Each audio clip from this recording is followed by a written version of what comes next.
think I'm looking for something that has some imagination, some generosity. I think the atmosphere of the room has to be appropriate for the kind of food that they're preparing. I think there's a lot of parallels between design and cooking. So if you eat in a place that's surrounded by a feeling of fakeness and inauthenticity and inauthentic materials from far away, it doesn't feel as good.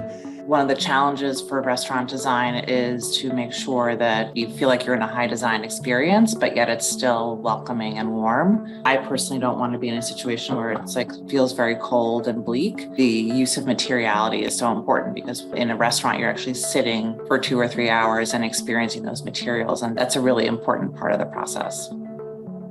The design has to reflect the type of food you're offering. We need to focus on the ambience and reflect the food, I think. Part of the experience of the food is the interior design. So in this type of project, we have to be completely merged with the type of food.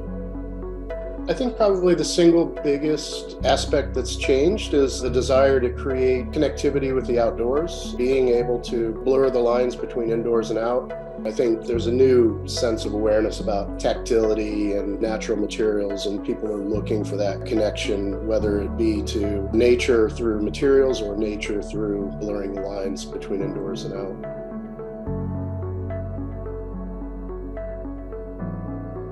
I think that one of the things that's going on in the one in Tel Aviv is the experience of dining, because it's not only an open kitchen, you're really eating in the kitchen. So I think it's a very fluid kind of social experience. I find it to have a lot of restraint, kind of a natural materials, sense of invitation into the room. I think it's very well done.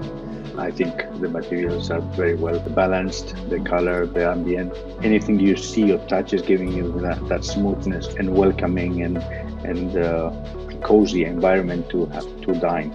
It almost feels reminiscent of some of the Japanese restaurant design from like the 90s, early 90s, very pared back, minimalist use of materials. I mean, it's beautiful, don't get me wrong. I like the space, it's my favorite in terms of design and aesthetics.